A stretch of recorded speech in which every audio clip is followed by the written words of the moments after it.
Hello friends, commerce classes by Vivek Shrivastava में आपका स्वागत है। आज हम लोग बीएचयू एंट्रेंस एग्ज़ाम 2020 की टेस्ट सीरीज़ 2 में अकाउंटिंग के बारे में कुछ इम्पोर्टेंट क्वेश्चंस को देखेंगे जो आपके बीएचयू के लिए काफ़ी हेल्पफुल होंगे।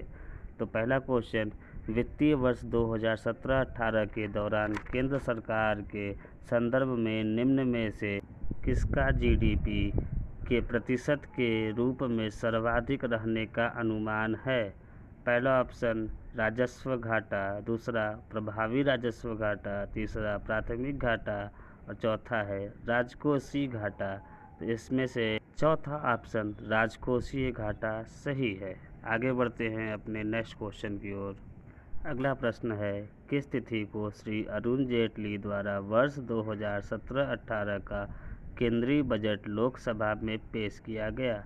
पहला ऑप्शन 1 फरवरी 2017, दूसरा ऑप्शन 8 फरवरी 2017, तीसरा ऑप्शन 15 फरवरी 2017 और चौथा ऑप्शन 28 फरवरी 2017। जैसा कि मैंने आपको पिछले ही वीडियो में बताया था कि 2017-18 और 2018-19 ये दोनों वित्तीय वर्ष का हमारा केंद्रीय बजट हमारे वित्त मंत्री अरुण जेटली ने दिया था, जो तारीख है 1 फरवरी 2017। तो इसमें पहला ऑप्शन सही होता है। आगे बढ़ते हैं अपने अगले क्वेश्चन पे। अगला प्रश्न है, 2017-18 में किस आय वर्ग पर आयकर की दर कम की गई थी? पहला ऑप्शन 2.5 लाख रुपए से 5 लाख रुपए के बीच, दूसरा ऑप्शन 5 लाख रुपए से 10 लाख रुपए के बीच, तीसरा 10 लाख रुपए से 20 लाख रुपए के बीच, चौथा 20 लाख रुपए से ऊपर। तो इसमें हमारा पहला ऑप्शन ही सही होता है, 2.5 लाख रुपए से 5 लाख रुपए के बीच। आइए अपने अगले प्रश्न की ओर चलते हैं। हमारा अगला प्रश्न, वित्तीय वर्ष 2017-18 के लिए निम्न में से कौन सा मद केंद्र सरकार के व्यय के प्रतिशत के रूप में होने की उम्मीद है? पहला ऑप्शन ब्याज भुगतान, दूसरा ऑप्शन प्रतिरक्षा, तीसरा ऑप्शन सब्सिडी और चौथा ऑप्शन करों में राज्यों का हिस्सा। तो इसमें जो ऑप्शन सही है वो है चौथा, करों में राज्य का हिस्सा। आइए अपने अगले प्रश्न की ओर बढ़ते हैं। देखते हैं अगला प्रश्न, चालू अनुपात की गणना में निम्नलिखित मदों में से किसे नहीं लिया जाता है?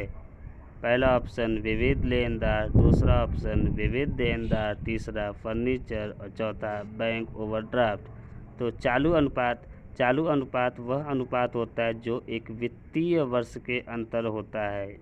इट मीन्स हमारा पहला ऑप्शन, दूसरा ऑप्शन और तीसरा ऑप्शन ये सभी एक वित्तीय वर्ष में घटते बढ़ते हैं। लेनदार मीन्स उधार खरीदना, देनदार मीन्स उधार बेचना, ओवरड्राफ्ट इट मीन्स बैंक से मिलने वाली कैश लिमिट। फर्नीचर हमारे स्थायी संपत्ति यानी अचल संपत्तियों में गिनी जाती है और इसकी जो आयु होती है वो दीर्घकालीन होती है, अतः इसे चालू अनुपात में नहीं गिना जा सकता है। यहाँ पे आपका तीसरा ऑप्शन सही होता है, फर्नीचर। आइए अपने अगले प्रश्न की ओर बढ़ते हैं।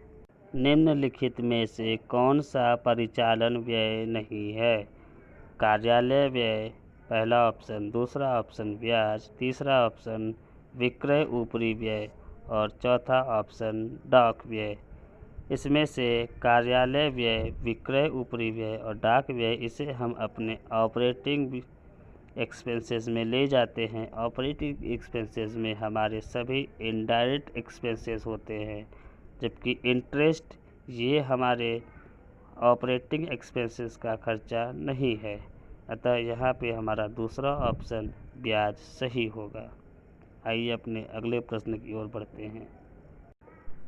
अंशधारियों की समता पर प्रत्यय की गणना करने में हर होता है। पहला ऑप्शन समता पूंजी, दूसरा ऑप्शन अधिमान पूंजी, तीसरा ऑप्शन समता पूंजी धन प्लस अधिमान पूंजी और चौथा ऑप्शन समता पूंजी धन प्लस अधिमान पूंजी धन प्लस संचय। तो हमारा चौथा ऑप्शन समता पूंजी धन प्लस अधिमान पूंजी धन प्लस संचय होता है। संचय मीन्स रिजर्व, समता पूंजी धन मतलब इक्विटी कैपिटल, और अधिमान पूंजी धन। अधिमान पूंजी धन को हम आगे देखते हैं कि किसे कहते हैं। उसकी एक छोटी सी डिफिनेशन दी हुई है जिसे मैंने यहाँ पे टैग किया हुआ है। आप उस डिफिनेशन के तहत समझने की कोशिश कर सकते हैं कि एक अंश कंपनी की अंश पूंजी का वह भाग जो कि कंपनी के स्वामित्व में हित रखने के आधार तैयार करता है। व्यक्ति जो कि अंश के द्वारा राशि का योगदान देते हैं कंपनी के अंशधारी कहलाते हैं। कंपनी अधिनियम 2013 की धारा 43 के अंतर्गत एक अधिमान अंश वह होता है जो दी गई शर्तों की पूर्ति करता है। इट मीन्स जब कंपनी शेयर इशू करती है, उस शेयर के जितने भी सब्सक्राइबर होते हैं, कंपनी ने जितने भी कॉल्स मांगी और सारी कॉल्स को वो फुलफ़िल करते हैं, जैसे application, allotment, first call, second call और फाइनल कॉल, तो इसे ही हम अधिमान अंश कहते हैं। हमारा अगला प्रश्न व्यापार की शुद्ध मालकियत का आशय है। पहला ऑप्शन समता पूंजी, दूसरा ऑप्शन कुल संपत्ति, तीसरा ऑप्शन कुल संपत्ति माइनस कुल दायित्व और चौथा ऑप्शन स्थायी संपत्ति माइनस चालू संपत्ति। तो इसमें जो हमारा शुद्ध मालकियत होगा वो कुल संपत्ति माइनस कुल दायित्व, अर्थात जब हम बैलेंस शीट के टोटल एसेट्स में से टोटल लायबिलिटीज़ को माइनस कर देते हैं तो हमारी टोटल कैपिटल यानी नेट कैपिटल निकल के आती है कि व्यापार की क्या मालकियत है। अगर हमारा संपत्ति पक्ष बड़ा होता है तो हमारा व्यापार लाभ पर चल रहा है और हमारी मालकियत अच्छी है। आइए अपने अगले प्रश्न की ओर बढ़ते हैं। ऊंचा अनुपात न्यूनतम लाभ लागू होता है। पहला ऑप्शन सकल लाभ अनुपात पर, दूसरा ऑप्शन शुद्ध लाभ अनुपात पर, तीसरा ऑप्शन परिचालन अनुपात पर और चौथा ऑप्शन विनियोग अनुपात पर।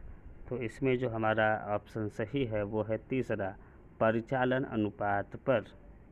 आइए अपना अगला प्रश्न देखते हैं।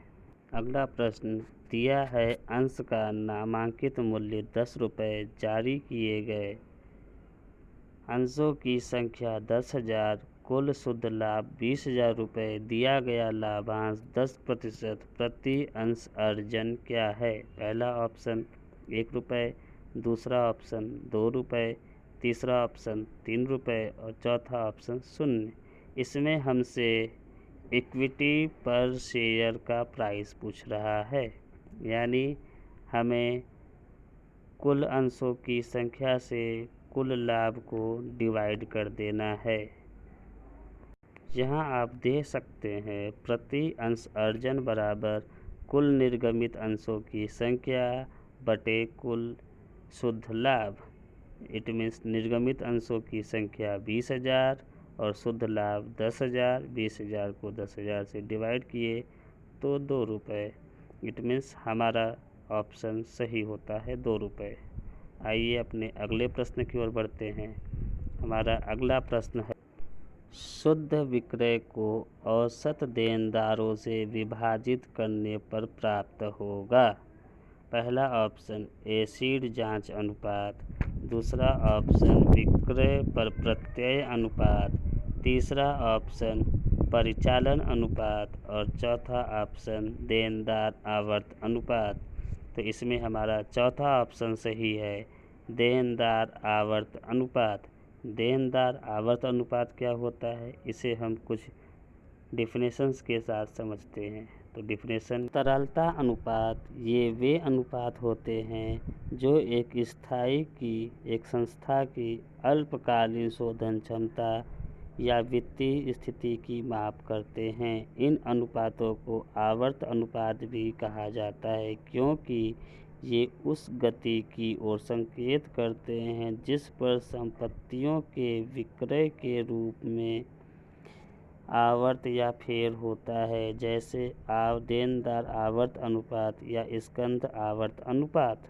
मीन्स यहाँ पे लिखा है अल्पकालीन शोध क्षमता को कहते हैं भुगतान। वित्तीय स्थिति यानी फाइनेंशियल पोजीशन, तो देनदार हमारे जितने कम होंगे हमारी फाइनेंशियल पोजीशन अच्छी होगी। या स्कंध, कभी कभी हम स्टॉक को भी उधार बेचते हैं।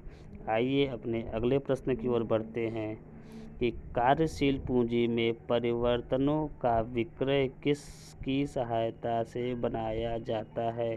पहला चालू संपत्तियों से, दूसरा चालू दायित्वों से, तीसरा चालू संपत्तियों व चालू दायित्वों से, चौथा गैर चालू संपत्तियों व गैर चालू दायित्वों से। तो इसमें ऑप्शन है तीसरा सही, चालू संपत्तियों व चालू दायित्वों से। आइए अपने अगले प्रश्न की ओर चलते हैं। अगला प्रश्न, कोष का प्रवाह हुआ तब माना जाता है जब लेनदार को रोकड़ का भुगतान किया जाए, देनदार से रोकड़ प्राप्त हो, या तीसरा रोकड़ देकर मशीनरी क्रय किया जाए, चौथा उपर्युक्त सभी में से। तो इसमें हमारा तीसरा ऑप्शन सही होता है, जब रोकड़ देकर मशीन क्रय किया जाए। फ्लो मीन्स जाना होता है, यानी कैश का जाना। कोष तभी जाएगा जब हम किसी स्थायी संपत्तियों को क्रय करते हैं। यहाँ पे हमारा तीसरा ऑप्शन रोकड़ देकर मशीनों को क्रय किया जाए, यह ऑप्शन सही होता है। आइए हम अपने अगले प्रश्न की ओर बढ़ते हैं। हमारा अगला प्रश्न है, निम्नलिखित में से कोषों का उपयोग नहीं है। पहला ऑप्शन ऋण का पुनर्भुगतान, चौथा समता अंशों के बदले मशीनरी का क्रय, तीसरा ऑप्शन अधिमान अंशों का विमोचन, और चौथा ऑप्शन लाभांश का भुगतान। तो यहाँ पे जो कोषों का उपयोग नहीं हो रहा है उसमें दूसरा ऑप्शन सही है कि समता अंशों के बदले मशीन का क्रय। इट मीन्स कंपनी ने मशीन भी खरीद लिया और उसे कोई कैश भी नहीं दिया, बल्कि कैश की जगह उसने शेयर दे दिए, जिस पर विक्रेता को केवल लाभांश दिया जाएगा। आइए अपने अगले प्रश्न की ओर बढ़ते हैं। हमारा अगला प्रश्न है, परिचालन में से कोष की राशि की गणना करने में निम्नलिखित में से किस मद को शुद्ध लाभ में नहीं जोड़ा जाता है। पहला ऑप्शन मशीनरी पर ह्रास, दूसरा ऑप्शन प्लांट की बिक्री पर लाभ, तीसरा ऑप्शन समाप्त की गई ख्याति, और चौथा ऑप्शन फर्नीचर की बिक्री से हानि। तो यहाँ पर हम प्लांट की बिक्री पर जो लाभ होता है उसे हम अपने परिचालन की गणना करते वक्त शुद्ध लाभ में नहीं जोड़ते हैं, क्योंकि इसका परिचालन से कोई मतलब नहीं होता है। आइए अपने अगले प्रश्न की ओर चलते हैं। हमारा अगला प्रश्न है, जब कोषों के कुल स्रोत कोषों के कुल उपयोग से अधिक हो तो इसका शुद्ध प्रभाव होगा। पहला ऑप्शन कार्यशील पूंजी में वृद्धि, दूसरा ऑप्शन कार्यशील पूंजी में कमी, तीसरा ऑप्शन कुल संपत्ति में वृद्धि, चौथा ऑप्शन कुल संपत्ति में कमी। तो इसमें ऑप्शन है कार्यशील पूंजी में वृद्धि। आइए अपने अगले प्रश्न की ओर चलते हैं। हमारा अगला प्रश्न, निम्नलिखित में से कौन रोकड़ अंतर्वाह नहीं है। इट मीन्स पैसे का आना। पहला ऑप्शन स्थायी संपत्ति का क्रय, दूसरा ऑप्शन माल की बिक्री, तीसरा ऑप्शन ऋण पत्रों का निर्गमन, चौथा स्थायी संपत्ति की बिक्री। तो यहाँ पर हमारा पहला ऑप्शन ही सही होता है, क्योंकि स्थायी संपत्ति के क्रय करने से पैसे फर्म से खर्च होते हैं, ना कि फर्म की आय होती है। हमारा पहला ऑप्शन सही है। आइए अगले प्रश्न की ओर बढ़ते हैं कि इस प्रश्न में थोड़ा इम्पोर्टेंट है। प्रश्न में बोल रहा है कि दिया है कुल विक्रय 5 लाख, उधार विक्रय 2.5 लाख, कुल क्रय 2,48,000 रुपये, उधार क्रय 1,08,000 रुपये तथा नगद परिचालन व्यय 40,000 रुपये। परिचालन क्रियाओं से रोकड़ प्रवाह होगा। पहला ऑप्शन 1,90,000 रुपये, दूसरा ऑप्शन 1,30,000 रुपये, तीसरा ऑप्शन 95,000 रुपये और चौथा ऑप्शन 51,000 रुपये। हमें इसमें कैश फ्लो ऑपरेशन बताना है कि कैश कितना है। तो सबसे पहले हम यहाँ कैश सेल्स निकालेंगे। Cash sales equal to total sales minus credit sales. यहाँ पे हमें दिया हुआ है टोटल सेल्स और credit sales. Total sales 5 lakh रुपये, क्रेडिट सेल्स 2,25,000 रुपये। टोटल सेल्स में से कैश सेल्स को माइनस कर देंगे तो हमारा आएगा कैश सेल्स।